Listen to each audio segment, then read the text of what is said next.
तो T2√3/2 minus आई cap plus T2/2 j का। ये तुम्हारा आंसर होगा।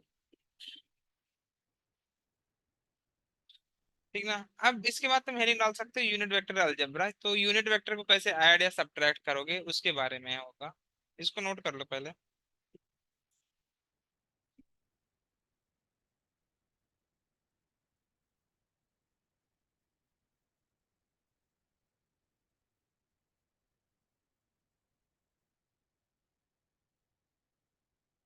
सर पिछले क्वेश्चन में जी नहीं दिया रहेगा तो जी को 10 ही अज्यूम करना है ना। जी नहीं दिया रहेगा जी को। अगर नहीं दिया है तो 9.8 लेना होता है। अच्छा। 10 तुम तभी ले सकते हो जब क्वेश्चन में बोला जाए, अदरवाइज 10 नहीं ले सकते। ठीक है ना। जब तक मैं पढ़ाऊंगा तब तक तुम्हें 10 ही लेके चलना है, बट एग्जाम में तुम ध्यान देना, अगर 10 नहीं बोल रहे तुम 10 नहीं ले सकते हो। तो तुमको 9.8 से काम चलाना पड़ेगा। दूसरा चीज, ऑप्शन के थ्रू भी तुम देख सकते हो। अगर मान लो जो ऑप्शन दिया हुआ है उनके बीच में वेरिएशंस बहुत ज्यादा है, ठीक है ना, तो उस सिचुएशन में तुम टी की वैल्यू 10 ले सकते हो। बट अगर टी की सॉरी उस सिचुएशन में तुम जी की वैल्यू 10 ले सकते हो। अगर मान लो अगर जी की वैल्यू उन्होंने 10 बोला नहीं है और ऑप्शन बहुत पास पास में है, चारों ऑप्शन, तो फिर 9.8 लेना पड़ेगा। नहीं तो दोनों से आंसर आता है। नीट में ऐसा एक बार हो चुका है।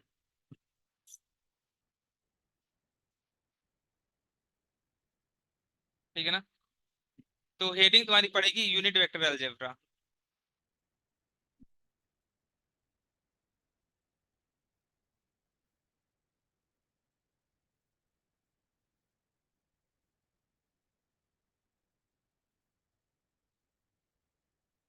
हेडिंग क्या डालोगे? हेडिंग डाल देना यूनिट वेक्टर अलजेब्रा। अब देखो इसमें यूनिट वेक्टर अलजेब्रा का मतलब क्या हुआ कि इसको तुम ऐड या सब्ट्रैक्ट कैसे करोगे। जैसे कि मान लो हाँ, हाँ, ये मैं ले लेता हूँ एक कोई एक्सिस वैक्सिस,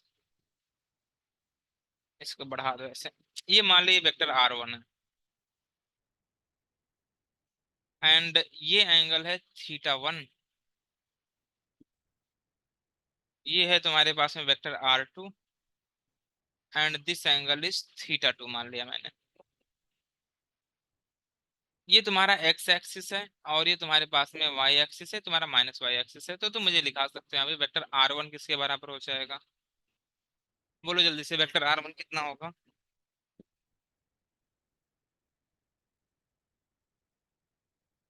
बता। अच्छा कोई नहीं बोलेगा, हाँ। तो वेक्टर R1 को क्या मैं लिख सकता हूँ, R1 cos theta I cap plus R1 sin theta j cap, right. Similarly तुम वेक्टर R2 को क्या लिख सकते हो, क्या मैं इसको लिख सकता हूँ R2 cos θ2 I cap minus R2 sin θ2 j cap. यहाँ पर भी देख θ1 दिया तो इसको भी θ1 कर दो। ये तो ठीक है। अब अगर इन दोनों वेक्टर्स को मुझे ऐड करना हो तो क्या मैं ऐड कर सकता हूँ इजीली। तो vector R1 plus vector R2 तुम इजीली ऐड करोगे, जैसे ऐड करते हैं नॉर्मली। बिकॉज जब भी तुम यूनिट वेक्टर के फॉर्म में दो वेक्टर्स को रखते हो तो आई कैप और आई कैप वाला ऐड हो जाता है, जे कैप एंड जे कैप वाला ऐड हो जाता है। अगर यूनिट वेक्टर के फॉर्म में वेक्टर तुमने नहीं लिखा है तो तुम वेक्टर को डायरेक्टली ऐड नहीं कर पाते हो कभी। तो तुम्हें फिर से उसके कंपोनेंट्स करने पड़ते हैं and along the same direction वाले वेक्टर ही ऐड होते हैं। अगर दो वेक्टर्स हैं तुम उसको ऐड करना चाहते हो, उनके डायरेक्शंस अलग अलग हैं, then you can not add them directly without taking component of the vector. Component करोगे और फिर उसको यूनिट वेक्टर के फॉर्म में लिखोगे, उसके बाद तुम ऐड कर पाओगे। बात क्लियर है। तो अगर तुम इसको ऐड करोगे तो क्या मैं लिख सकता है, मैं क्या लिख सकता हूँ, R1 cos θ1 plus R2 cos θ2 I cap plus R1 sin θ1 minus R2 sin θ2 और कितना आ जाएगा यहाँ पर? यहाँ पर आ जाएगा तुम्हारा जे कैप। ये तो तुम्हारा एडिशन हो गया। सिमिलरली क्या सब्ट्रैक्शन भी कर सकता हूँ मैं? अगर मान लो तुम्हें सब्ट्रैक्शन करना होगा तो कैसे करोगे? Vector R1 minus vector R2, ये भी किया जा सकता है। इसमें से इसको सब्ट्रैक्ट कर रहे हैं, then R1 cos theta one minus R2 cos theta two I cap, right. और अगर इसमें से इसको सब्ट्रैक्ट करोगे तो क्या प्लस का साइन आ जाएगा? तो ये हो जाएगा plus R1 sine theta one plus R2 sine theta two, और आएगा यहाँ पर जे कैप। तो इस तरह से तुम इसको सॉल्व कर सकते हैं।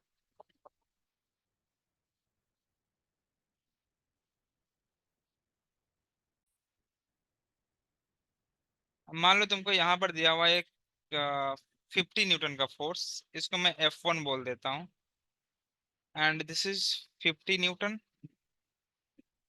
और यहाँ पर एक फोर्स लिख दिया हुआ है तुमको F2, एंड ये तुम्हारे पास में 20 Newton. This angle is 53 degree. ये एक्स एक्सिस है और ये वाई एक्सिस है। तुमको F1 एंड F2 को, या फिर ऐसे मैं लिख देता हूँ, vector F1 plus vector F2 unit vector के फॉर्म में कितना होगा, ये करो जल्दी से। जिसका आंसर आए वो मुझे बताए। इसको तुम लिख दोगे 50 साइन कॉस आएगा ये, 50 cos 37, और ये होगा तुम्हारा 50 sin 37। cos 37 कितना होता है? 4/5। ये हो जाएगा तुम्हारा 40, और ये होगा 30। यहाँ पर एक कंपोनेंट ये होगा और एक कंपोनेंट ये होगा, तो मैं इसको लिख सकता हूँ, ये बन जाएगा तुम्हारा 20 cos 53, और ये हो जाएगा 20 sin 53। तो cos 53 का मतलब क्या हुआ, जैसे यहाँ पे ये, तो ये हो जाएगा 3/5, राइट। ये आ जाएगा 12, और ये हो जाएगा 16, राइट।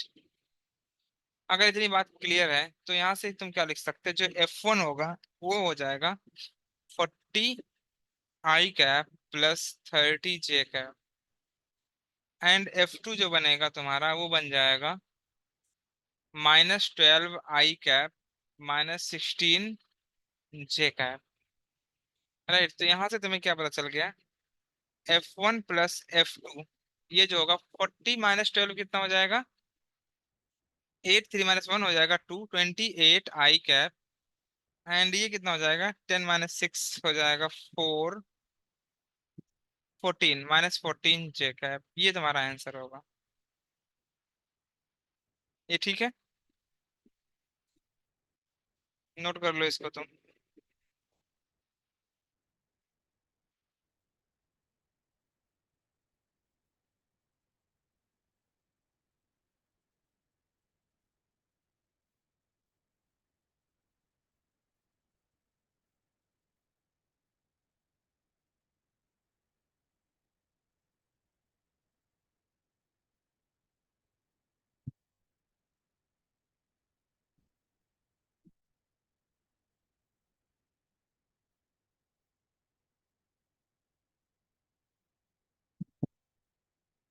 डन।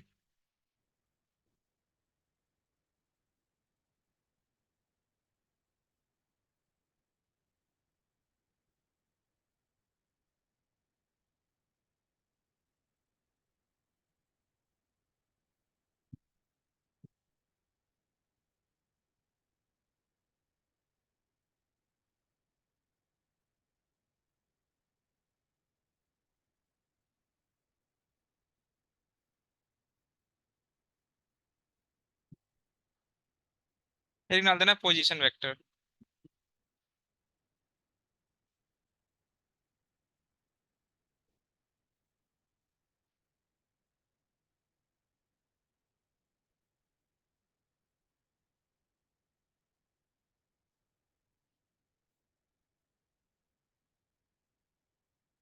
ये डालोगे पोजीशन वेक्टर।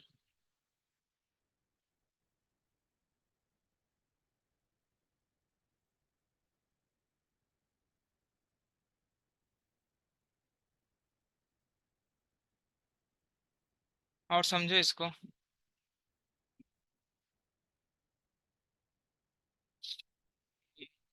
हम्म, ये मान ले तेरा एक्स एक्सिस है और ये वाई एक्सिस है, राइट। और तुमको एक वेक्टर दिया हुआ है यहाँ पर, इसको मैं बोल लेता हूँ this is the vector OP. क्या बोलेगा इसको, ओपी। और ये तुम्हारा वेक्टर आर जो ओपी है तुम्हारे पास में, क्या है इसको वेक्टर आर बोलते हैं। और इसको ही बोला जाता है पोजीशन वेक्टर। इसका कोऑर्डिनेट कितना होगा, 0,0। एंड जो पी का कोऑर्डिनेट है ये है x comma y. X comma y का क्या मतलब हुआ, कि ये लेंथ एक्स है और ये लेंथ तुम्हारी वाई है, राइट। तो यहाँ पर लिख देना है ऐसे, vector r equal to vector OP. और इसको ही बोला जाता है पोजीशन वेक्टर। क्या बोलते हैं इसको, पोजीशन वेक्टर नाम दिया गया। पोजीशन वेक्टर के बारे में लिख देना, position vector is describe the location of a particle. इसके बारे में लिख देना यहीं पर ऐसे ब्रैकेट में, position vector is describe the location of a particle. Position vector is described as the location of a particle. Position vector is described as the location of a vector, location of a particle at any instant, at any instant with respect to origin, with respect to origin,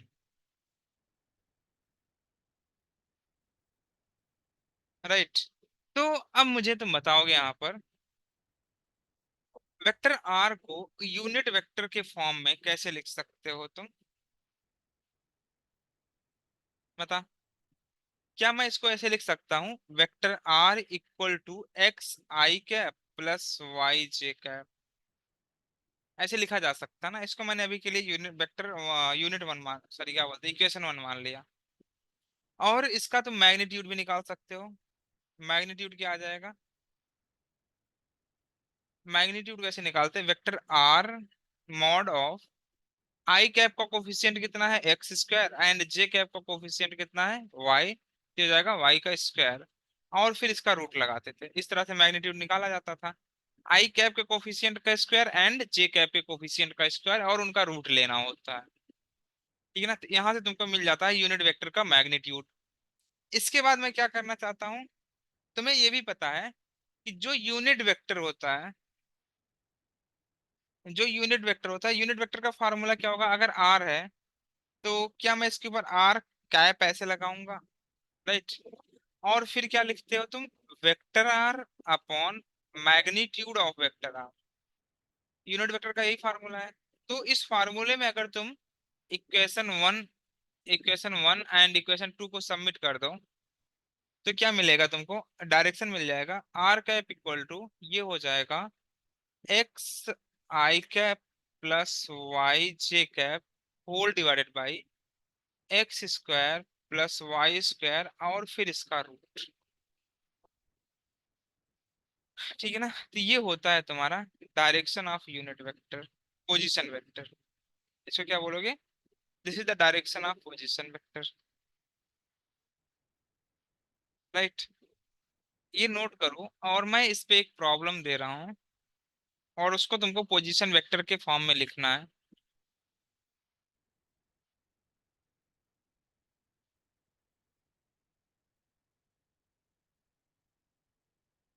जल्दी से note करो।